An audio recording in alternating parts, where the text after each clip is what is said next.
Da mesma forma como o nosso corpo precisa de vacina para ganhar a imunidade, para não morrer de qualquer coisa, essas doenças que são simples, que uma vacina pode salvar, nosso corpo precisa de vacina. Desde quando nós somos crianças, a gente vai começando a ganhar a imunidade. Mas eu sempre digo que a saúde espiritual, ela também precisa de algumas vacinas ao longo da vida. E a primeira delas, a que nos imuniza para tudo que pode nos destruir da vida, é a certeza de que Deus nos ama. Ensine alguém isso. Talvez seja o detalhe mais bonito de ser colocado no coração de uma pessoa: a certeza de que ela é amada por Deus. Sim, porque às vezes a nossa destruição, ela nos chega quando nós não sabemos, ou quando estamos esquecidos que somos amados por Deus. Porque o amor de Deus, ele funciona na nossa história como amor próprio.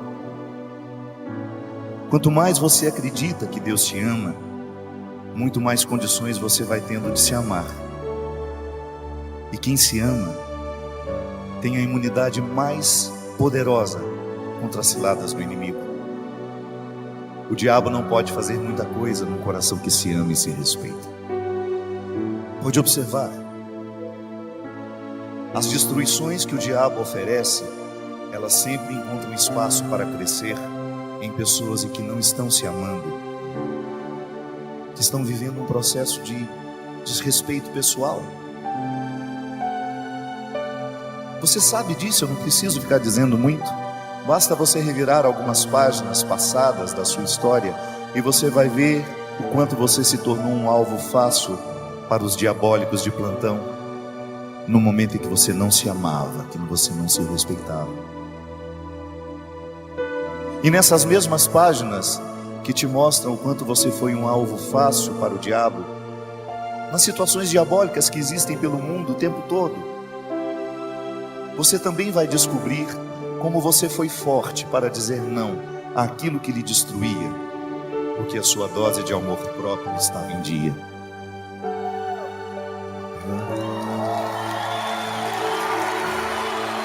É por isso, minha gente, que a nossa vitória passa o tempo todo pela experiência de sermos perdoados. O perdão é a dinâmica da maturidade. Ele está no eixo da maturidade espiritual, da maturidade emocional, porque é quando a gente se perdoa daquilo que a gente não soube viver, que a gente se prepara para um novo tempo, como nascer de novo. Toda vez que você perde tempo, esquecendo do valor que você tem, toda vez que você passa uma boa parte da vida se acusando daquilo que você não soube fazer certo, daquilo que você não acertou, Deus perde a oportunidade de cuidar do seu jardim. É tão importante você ter coragem de acreditar nisso. Eu sei que é difícil. Você acha que eu também não enfrento esse desafio todos os dias? Eu olho para mim, eu sei o tanto de defeitos que eu tenho, quantas fragilidades moram aqui. E acreditar que Deus me ama não é fácil. Eu já guardei tantas informações desagradáveis sobre mim, que me chegaram pelos outros. Eu fui tão machucado pela vida, eu fui tão machucado pelas pessoas, e eu sou essa mistura de tudo isso. Eu preciso acreditar que Deus me ama, mesmo eu sendo tão fracassado em tantas coisas, e acreditando no fracasso que chegou à minha vida, porque outros me acusavam disso o tempo todo. Eu sempre gosto de dizer isso. Eu tenho uma profunda identificação com aqueles que não entram pela porta da frente, porque eu nunca pude entrar pela porta da frente.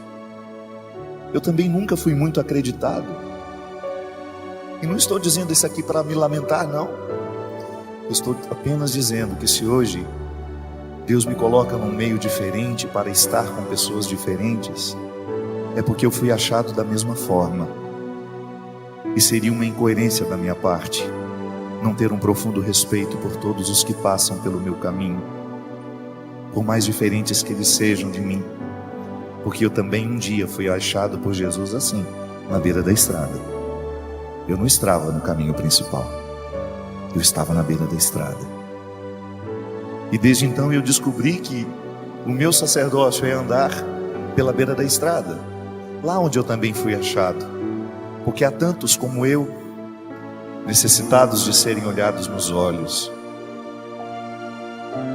e de receberem essa notícia, que Deus ama, que Deus não se cansa de amar, que não há nenhum erro que nós tenhamos cometido na vida que possa retirar-nos da certeza do amor de Deus. Não há nada. E eu tenho consciência que a minha espiritualidade consiste em acender naqueles que estão cansados a chama de um novo tempo. Dizer aos que ainda não sabem, ou recordar os que estão esquecidos, que Deus não desiste de nós. Deus não desiste de mim. Deus não desiste de você. E eu sei que às vezes nós ficamos desistindo de nós. Eu sei que às vezes você desiste de você, porque você sofre do mesmo mal que eu já sofri muito, que é ser olhado de um mesmo jeito pelas pessoas que te conhecem. Aquele olhar que paralisa, sabe? Aquele olhar que diz: ixi, eu já sei como você é. Isso é terrível.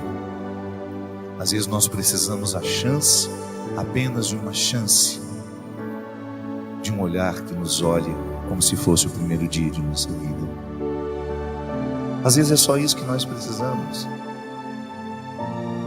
Quebrar a força dos olhares que nos viciam naquilo que nós já sabemos de nós. É tão cruel você encontrar pessoas que ainda não chegaram ao melhor de si, porque elas estão numa ambiência desanimadora. Elas estão cercadas de pessoas que olham para elas de um mesmo jeito, de um jeito viciado, paralisante. Por isso que às vezes é bom você sair de casa e vir passar um final de semana aqui, para você descansar um pouco dos olhares que te olham de um mesmo jeito. E aí você tem um poder evangelizador maravilhoso, que é a sua capacidade de olhar. Sempre gosto de dizer isso, minha gente. O primeiro gesto evangelizador, nós que somos cristãos, não é dizer nada ao outro, é olhar para ele. Porque o que faz o outro ficar à vontade diante de nós não é o que a gente diz, mas é a maneira como a gente olha. Eu sei muito bem se sou bem-vindo, não é quando o outro me diz seja bem-vindo, porque pode ser que a palavra esteja dizendo uma coisa e o olhar dizendo outra completamente diferente. Era o que Jesus fazia. Às vezes Jesus não tinha tempo de dizer uma palavra para aquela pessoa, mas ele podia olhar. E o olhar dele era sempre um olhar renovador, um olhar que colocava coragem em quem o recebia, um olhar que desafiava tudo aquilo que aquela pessoa já havia encontrado de si, um olhar que quebrava o poder viciante dos olhares que paralisam, que nos amedrontam e que às vezes nos fazem pensar que só podemos ser essa pequena porção que já achamos de nós mesmos. Não. Você é muito mais do que você já achou de si.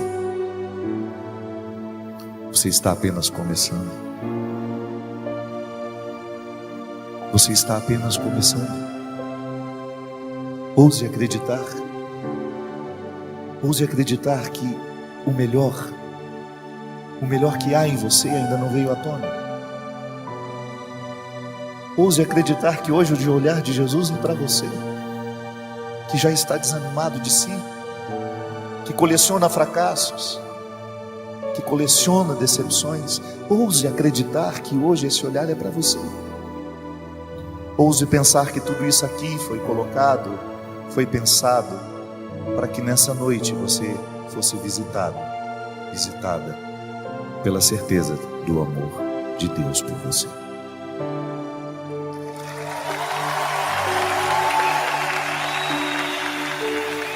Então exerça o seu poder evangelizador agora. Olhe com amor para quem você pode. Isso. E se desse olhar nascer um abraço, que o faça. Às vezes essa pessoa saiu de casa para receber esse abraço agora, para receber esse olhar. Isso. Distribua gestos amorosos. Nós somos todos iguais, minha gente. Todos nós somos frágeis. Que nenhuma prepotência, que nenhuma arrogância espiritual sobreviva entre nós. Que nós tenhamos sempre diante dos nossos olhos a certeza de que a nossa fraqueza, a nossa miséria, ela não pode nos desanimar, mas ela precisa nos irmandar. Eu, quando sei que sou fraco, eu preciso olhar para aquele que está do meu lado com misericórdia, porque eu sei que ele enfrenta as mesmas fraquezas que eu. Muito embora eu, movido pela arrogância, eu tenho uma facilidade imensa de condenar no outro aquilo que eu não suporto em mim. Às vezes, por causa de uma vaidade espiritual, eu tenho uma facilidade imensa de gritar as fraquezas do outro, porque na verdade estou querendo sufocar as minhas. Às vezes tenho uma facilidade imensa de condenar naquele que está fora de mim, porque condenando, julgando pedra, é uma maneira que eu tenho de me esquecer, ainda que por uns instantes, que eu sou capaz de cometer um crime muito pior que ele. Não. A nossa fraqueza não pode nos colocar arrogantes. A psicologia nos ensina que onde existe insegurança, lá existe agressividade. As pessoas mais agressivas são as mais inseguras, porque a agressividade é uma forma que elas têm de sobreviver. Mas nós não vamos nos render a isso. Eu não vou parar no rosto agressivo. Eu não vou ter medo da agressividade de ninguém. Eu vou oferecer o meu amor. Eu vou oferecer aquilo que eu sei que já está curado em mim. Porque não há uma maneira mais honesta de viver o Evangelho senão partilhando aquilo que eu recebo todos os dias. Eu recebo perdão, minha gente. Eu recebo misericórdia. Eu sou um filho da fraqueza, mas eu também sou um filho do céu. E eu não me canso de oferecer isso a quem passa por mim. Então, certos de que somos fracos, miseráveis, a gente acolhe melhor o que passa pela nossa vida. Deus ama você. Deus ama você.